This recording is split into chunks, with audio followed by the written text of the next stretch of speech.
제가 혹시 이제 그때도 스포일러가 될까-봐 질문을 안 드렸던 것들이 이제 몇 가지가 있는데 이제 개봉 당시에 철저하게 감추었던 캐릭터는 제가 얘기할 수가 없잖아요.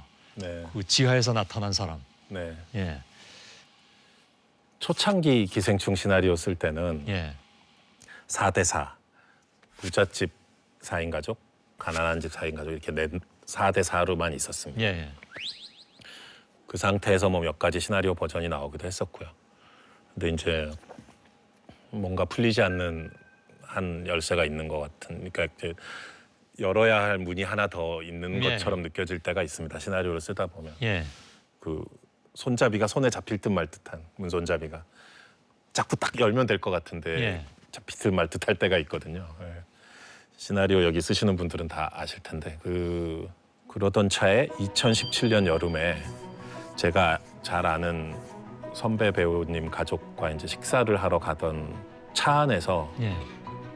아, 부잣집 지하에 제3의 가족이 지하실에서 살고 있었다면 이 영화의 후반부는 완전히 달라지겠구나라는 생각을 그 식당으로 운전을 하면서 가다가 떠오르게 됐어요. 예. 그래서 빨리 그걸 캐치해서 이걸 정리를 하고 싶은 거예요. 그래서 일단 차를 세우고 다행히 좀 시간 여유가 있었기 때문에 근처 가장 가까운 카페에 들어가서 막 정리를 했어요. 예. 그때 한꺼번에 쫙 이렇게 감자 넝쿨 캐듯이 쭉 올라오는, 주르륵 달려서 올라오는. 예. 예, 그게 분기점이었죠. 원래는 두 가족만 있었어요. 근데 사실은 세 가족 얘기잖아요. 그 예, 기생충이. 예. 그리고 이제 처음 썼을 때는 그 지하에도 4인 가족이 있는 거였어요. 그 들어가면 남편도 있고. 근데 이제 그 아이들 자녀들까지 있기에는 지하에서 예. 좀 현실적으로 그 설정들을 커버하기가 좀 쉽지가 않아서 예. 일단 한 사람으로. 또 외롭잖아요. 혼자 있으면 지하에. 예. 외롭게 남편이 숨겨진 남편이 혼자 있는. 지금 스포일러 처리 계속 돼야 됩니다. 근데 그 문을 열게 되면서 예. 이제 영화의 후반부의 모든 것들이 급물살처럼 펑 뚫렸죠. 근데 애초에 그러면은 그 지하에는 아무도 존재하지 않았었다는 얘기잖아요. 초창기의 스토리라인이라든가 예. 제가 썼던 시놉시스라든가 그 한 2, 3년간 전혀 없었어요. 그냥 두 가족만 있었었던. 지하에 이야기죠. 인물이 없이 기생충이라는 영화가 어떻게 나왔을지는 좀 상상이 좀 안 되긴 하네요. 근데 그게 한순간입니다. 보통 이제 오랫동안 숙고해서 좋은 게 나올 때도 있고요. 예. 한순간 어떤 그렇죠. 금맥이나 영감이 떠오를 무슨, 때가 예. 있으니까. 예. 고구마나 감자 줄기를 확 붙잡게 될 때도 있고요. 예. 그렇게 해서 나온 거군요. 그래서 이제 이른바 그 영화가 담는 사회적 메시지 뭐 이런 거를 얘기할 때 본 감독의 영화에서 누구나 다 그걸 느끼긴 하는데 제가 어디 다른 데서 말씀하신 걸 잠깐 봤더니 영화의 사회적 메시지를 담으려고 하지 않는다 라고 말씀하시길래 관객들이 느끼는 것과는 또 다를 수 있는 감독의 무슨 다른 생각이 있으신가 그런 생각을 했습니다. 처음부터 사회적 정치적인 주제를 담으려고 예. 무슨 깃발을 올려들고 달려가지는 않는다라는 예. 의미였습니다. 아, 항상 개인 주인공이 개별적인 사람들이 흥미로워서 하게 되는 거거든요. 예. 일자리를 구하는 사람들과 그 일자리를 주는 사람이 있는 것이고 예. 일자리 주는 사람들이 있는 집은 띠까번쩍 당연히 좋은 집일 수밖에 없을 테고 예. 이런 것들이 쫙 생기게 되는 거죠. 구조가. 대학에 입학한 해가 1988년도 네. 88학번이시군요.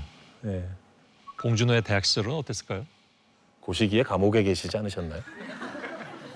MBC 노조 활동으로 그보다 뒤입니다.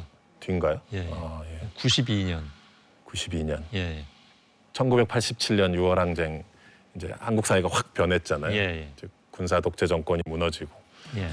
캠퍼스 안을 서성이던 사법 형사들이 사라지고 대학가에도 새로운 활기가 막 돋고 예. 그런 시점에 대학에 딱 들어간 거죠. 예. 그래서 저희 위에 학번 선배님들은 88 예. 꿈나무라고 불렀습니다. 선배님들이 저희를. 그 당시에 이제 서클도 하셨고 영화 동아리를 했습니다. 영화 동아리. 예. 예. 영화 동아리가 봉준호란 인물을 많이 키워낸 큰 역할을 했나요? 정말 동아리 딱 한 3년 정도였었는데요. 예. 노란문이라고. 예. 영화를 사랑하고 영화를 만들고 싶었던 젊은이들이 모여가지고 예. 동아리 했었어요. 근데 정말 그때만큼 미친 듯이 정말 영화를 보고 정말 알고 싶었어요, 영화를. 예. 이거 어떻게 하면 알 수 있을까? 만화도 그리셨던데요? 요즘도 그리고 있습니다. 어디에다가요? 영화 스토리보드 제가. 아, 예. 스토리보드. 그 대학 신문에 연세춘추. 예. 아이쿠야. 이거 이거 뭐 너무 오랜만에 보시죠? 네 93년에 그린 거니까 예, 예. 네, 30년 전이네요. 아니 근데 제목이 굉장히 그 심상치가 않아요. 대학생 때부터. 이거 프랜시스 코플라 드라큘라 포스터를 예. 저렇게 어설프게 패러디해가지고 비리는 결코 죽지 않는다. 이게 그 대학 신문이에요. 예. 학교 신문 있잖아요. 근데 아르바이트 하려고 이제 이거 예. 매주 그려주면 이제 꽤 수입이 좋았었거든요. 그래서 이제 약간 기존의 일간지에 있는 것처럼 이렇게 정치 만평을 그려달라고 하더라고요. 예. 그래서 김영삼 대통령 집권 1년 차, 뭐 문민정부 이런 거 나오죠. 예. 예. 네, 뭐 그때부터 이제 소양이 보였네요. 영화에 무엇을 담을 것인가가 대략 좀 이렇게 보이는 것 같습니다. 저 예를 들면 저기 만화 하시는 분들 알 텐데 스크린톤이라고 옛날에 저 지하철 의자 보면은 예. 의자에 이렇게 일정한 패턴이 있죠. 어디 말씀하시는 겁니까? 저기. 제일 오른쪽 거 저기에? 오징어 밑에 보면 예. 지하철 의자에 패턴이 있잖아요. 예. 뭐 만지러 가시는 건가? 하면서 어쨌든 혹시 뭐 디테일이 틀린 게 없나 지금 검사하러. 저 의자를 보면 일정 패턴이 있는 건데 저거는 이제 손으로 그리는 게 아니라 스크린 톤이란 걸 이렇게 오려서 붙이는 거예요.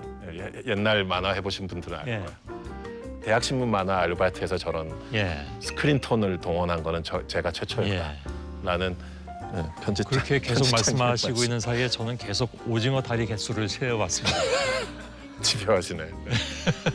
약간 뭉개져서 일부러 그리신 것 같아요. 네, 잘 뭐 모르셨던 거지, 그죠? 최소 9개는 돼 보입니다. 배우들은 스토리보드 때문에 아주 기가 막힐 때가 많다라고 얘기들을 하시는 것 같습니다. 그러니까 그걸로 다 이렇게 그 장면 같은 것을 세세하게 그려서 의견을 교환하신다면서요. 이게 기생충 그 장면인데 제가 맞아 이정은 배우한테 저거를 보내줬었어요. 예. 그 문자로 꼭 좀 출연해달라고 제가 빌고 또 빌었죠. 예. 네, 워낙 스케줄이 바쁘신 분이라. 그 스토리보드 없이 영화를 또 엄청 잘 찍으시는 분들도 많이 있습니다. 예. 대표적으로 스티븐 스필버그 감독님 같은 경우 그런가요? 스토리보드를 절대 안 하신다고 하더라고요. 그 감독들의 성향에 따라 다른 건데 예. 저는 원래 좀 어릴 때부터 이 불안 증세로 많이 고통받아왔기 때문에 뭐 스토리보드도 완벽하고 뭐 해도 가장 중요한 것은 배우분들이 아닐까 싶어서 뭐 동반자 관계에 있는 배우들이 많이 있으시잖아요. 누구보다도 또 송강호 씨를 빼놓을 수는 없는 것 같고요. 기생충도 그렇고 괴물도 그렇고 저희 제작진이 송강호 씨 얘기를 잠깐 좀 듣고 왔습니다. 지금 봉준호 감독님을 97년도 그러니까 28년 전이네요. 가장 큰 달라진 점은 체중이죠, 체중. 봉준호 감독은 살인의 추억 때는 정말 날씬하고 정말 꽃미남이었습니다. 사진도 있어요. 점점 이제 기생충 찍었을 때는 이게 거의 이제 걸맞는 거장에 걸맞는 어떤 풍채를 가지게 되죠. 이건 뭐 웃자고 드리는 말씀이고 그 한결같죠.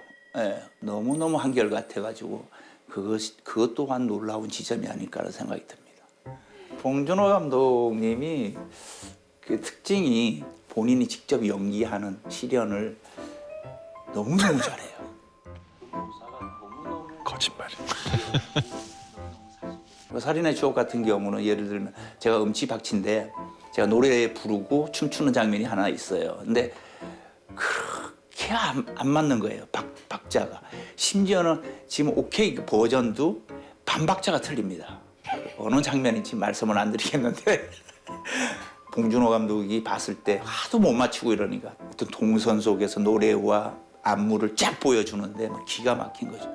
제가 봤을 때 한국의 영화 감독들 중에 가장 연기를 잘하는 사람을 한 사람 꼽으라고 그러면은 저는 봉준호 감독이라고 생각합니다.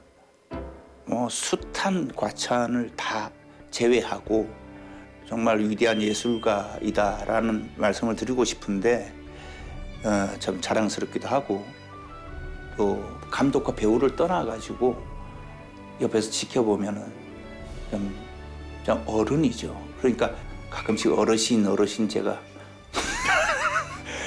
저보다 2살 어리지만 어르신을 모시고 한 평생을 같이 동반자로 동지로 이렇게 살아오는 것이 영광이고 행복합니다. 연기를 그렇게 잘하십니까? 아, 전혀.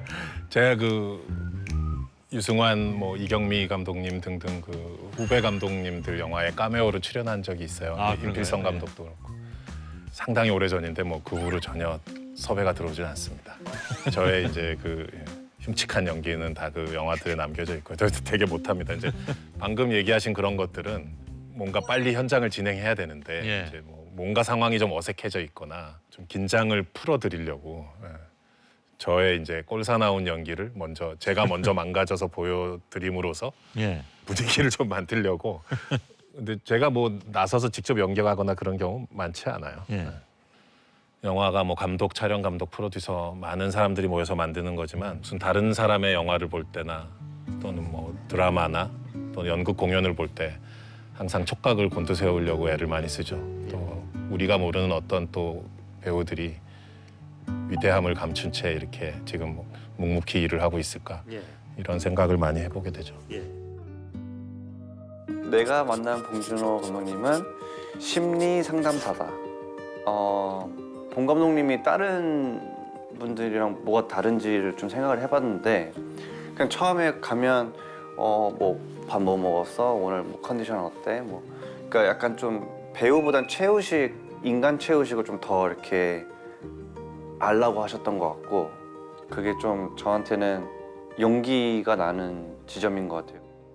제가 만난 봉준호 감독님은 디테일한 분이시다. 괴물 촬영할 때 굉장히 사소한 기억인데 제가 막내 스태프분과 이제 이야기를 나누고 있었어요. 굉장히 이른 아침에. 근데 그때 감독님께서 굉장히 쭈뼛쭈뼛 다가오시더니 그 막내 스태프분께 생일 축하한다고 선물을 이렇게 주고 쌩 하고 사라지신 기억이 있습니다. 봉준호 감독님은 평범하면서도 비범한 분이다. 그냥 어떤 막 유명한 감독 이런 게 아니라 그냥 너무 평범한 사람. 작업이 들어가도 뭐랄까 어떤 아티스트의 예민함이나 그런 게 드러나지 않으세요. 그해 여름이 폭염이 온 굉장히 더운 여름이었는데 제가 초대한 손님이 오고 택시에서 내리는 씬이 있었어요. 실제 기사님이 본인 택시를 가져오신 거라 기사님은 쉬시고 이제 차를 잠깐 쓰는 상황이었던 것 같은데 무전기로 갑자기 뭐 되게 큰 걸 까먹은 것 같은 호흡으로 감독님이 택시 기사님 의자 챙겨드리라고 빨리 앉아 계시게 그래서 깜짝 놀랐어요. 아 진짜 최대한의 배려와 존중을 해주시는구나 배우한테. 제가 현장에서 연기만 배우는 게 아니라 사실은 그런 애티튜드를 배우는 것 같아요.